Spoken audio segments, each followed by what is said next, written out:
have the privilege of speaking all over North America, Europe, and for years, people have asked me, they know I'm from Michigan, and they'll come up to me, and I can see their faces. I can just see it. They'll say, and I can see that question for me. They go, well, I'm from Michigan, or I went to one of our great universities, and my sister's there, or I have family there, and then they pause, and they looked at me, and they go, are things really that bad? And for years, I had to say, no, they're worse. And all of a sudden, things changed. About the year 2009, as the auto companies, chiefly it was Ford, which didn't take the federal bailout, no offense to the others, but things began to change. And so people would ask me, are things in Michigan that bad? And I would say, no, we may have hit bottom, but we're not going any lower. We're here. And what we've shown, all of us in the state of Michigan who have jobs and our companies have survived, we are resilient.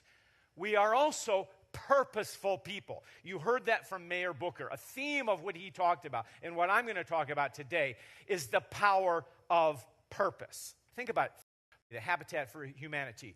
Do they feed people? No. Do they clothe people? No. Do they provide jobs for people? No. What they do is build houses. That's what they focus on. So ask yourself in your organization, what is our organizational mission? What is it that we do? And how does my team, be it purchasing, marketing, sales, logistics, whatever it is, how do we fulfill that mission? Okay? Think on that. And then the most important thing is, what's our values? The values are our collective beliefs, what hold us together. We see this a lot in teams. And of course, now when sports teams have, we believe in one another and unit cohesion. Our military exists on the principles of that.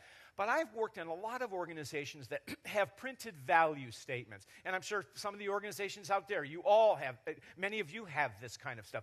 The good thing about it, if you act on it, it gives you license to behave the way you would like others to behave, and frankly, sometimes call people out, like, hey, you're not living our values. And yes, can that sometimes sound a little bit like middle school? Yeah, but you know what? It gets people's attention, especially in meetings. If we have people who are cutting people off, or being disrespectful, or not treating people as contributors, you can call them out on that thing. Those are our values. Think of it as the positive. Leaders have to be traders in hope. They have to spread cheer. They have to be relentless at that. And it's interesting. I had a little story from my own experience. This is about 8 years ago. And I think it was October. Yes, it was October 2008. And I was working with this organization, and this organization, there were rumors in the media that it was about to be purchased. So they brought me in to do some facilitation for them, and guess what the topic was? Future scenario planning. Okay? These guys didn't know if they were going to have a job next week. So what about the future, But it was wonderful because the vice president got up in front of all these managers and said, ladies and gentlemen, we really don't know what's going to happen in the coming weeks and the coming months. But here, we're to do a job. And I want you to know something. I need you to communicate our persistence and what we're going to hang together and work together and do the best we can. I'll come to each and every one of your team meetings if you want me to. I'll tell my story with you. I'll help you rally these things. And he really dissipated any negative any negative emotions that were in the room and got everyone focused. And they did pull together. We had a good session, a lively session. And the great news is this company's doing great today. It was never purchased. It's moved on. So it's a great story. It's important to understand there's nothing wrong with facing adversity. It's what you do next that matters. And it's that sense of resilience. Resilience is not talked about enough. When adversity squares us, it hits us, there's no shame in falling down. It's what you do next that matters. And that's why I think youth sports are so important. If the lessons that children learn from this is you get knocked down, you get up and you play again, that's a powerful lesson. And that's the thing. And I see a lot of people who succeed, certainly both men and women who've played team sports, they have a kind of resiliency. They're used to, in a sense, pulling together, winning, but also losing. They know what it likes. And they know that losing's not the end of the world. Losing does not make you a loser. Your perspective, your attitude does. And it was a wonderful story. You might remember that, the Olympics, I think she was an Olympic swimmer, with a long-distance swimmer, Diana Nyad, who's 62. And she was on her third attempt to swim from Cuba to Key West. Now, why anybody would want to do that, beyond me, but that was a dream that she wanted to do, and she wanted to do it without a cage. So she was in open water. She did have a crew around her, of course. But when she was getting closer and closer to her goal, but she had been stung so many times by jellyfish, and it produces a kind of numbingness and a kind of a hallucinatory effect after a while. But she said, enough's enough, this is it. Now, is Diana Nyad a quitter? Absolutely not. She's a realist. She goes, I tried this. I invested a part of my life 3 times to swim these straits. It just didn't work out. I'm going to go in another direction. And that's what savvy leaders, that's what savvy managers do. You see what are the limits. I remember I had the privilege of speaking at the U.S. Army War College once. And I spoke to one of the lieutenant colonels, and he said, there are limits to leadership. And I said, limits to leadership? What? How? I never heard that. And he goes, of course. He said, you can give somebody an impossible task with no resources and let them on their own, and they're not going to achieve anything. There are limits to what you can achieve. You need people. You need resources. We all know that. But sometimes when we imbue it with this concept of leadership, we think, well, anything is possible. Well, it's not. And leaders have to know when it's time to give up, but as well as when it's time to persevere. You need to take perspective. And you have to decide, what are we going to do? What's our point of resolution? I resolve to go forward, as Mullally did with his team at Ford Motor. And the great thing about this was it was projected. There's a wonderful book on that, Comeback, by Bryce Hoffman. If you're interested in the Ford comeback story, I highly recommend it. It came out last year.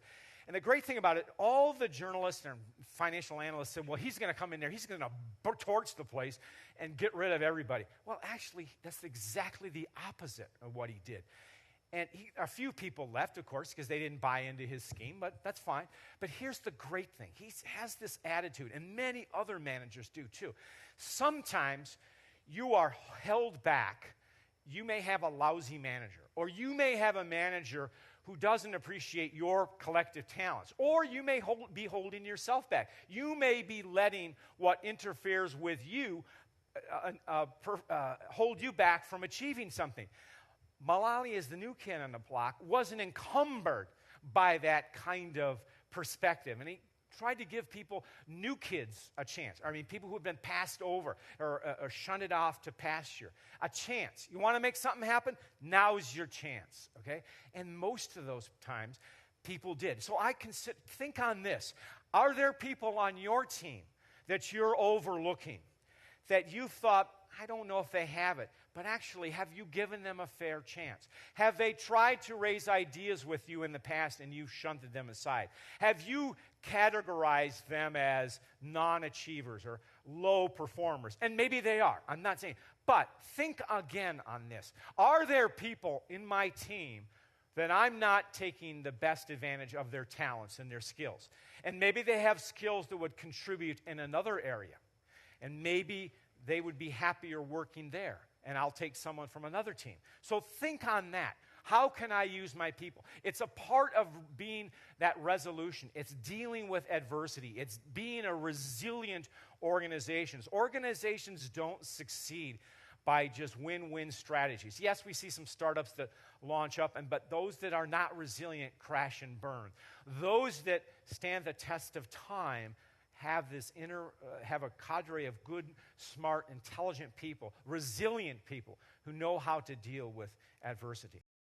Legacy. And as someone at my age, I'm on the end of the baby boomer cycle. Legacy is a very real concern from people of my age. But actually, when you're 25, you should be thinking of your legacy. Not so much in the sense of retirement, but how am I going to make a difference? Because your legacy, really, it's not when they hand you the proverbial gold watch. First of all, they don't give you a watch, and second of all, it's not gold. But more importantly, it's what have I done? Have I left the place in a better spot? Is the organization better now than when I found it? That's your legacy. And legacy is also your sum of the mistakes you make. All right? It's that difference that what have I done? Okay, I've owned up to my mistakes. I'm going to do it better. And ideally, a leader's legacy will have more pluses than minuses. But the legacy is what you leave. And the legacy is an outgrowth, certainly, of your purpose. It is what enables you to make that positive difference and to think long term. What am I going to do differently? How am I going to tap into the potential of my people? Who am I overlooking? What other resources do I have? How can I collaborate more effectively? How can I be more creative? How can I think and look over the horizon? Those are the things that form our legacy. Those are the things that lead to purposeful action. And it's very important. So thank you very much. You've been a great audience. It's been a privilege to speak to you. And let's go, Michigan.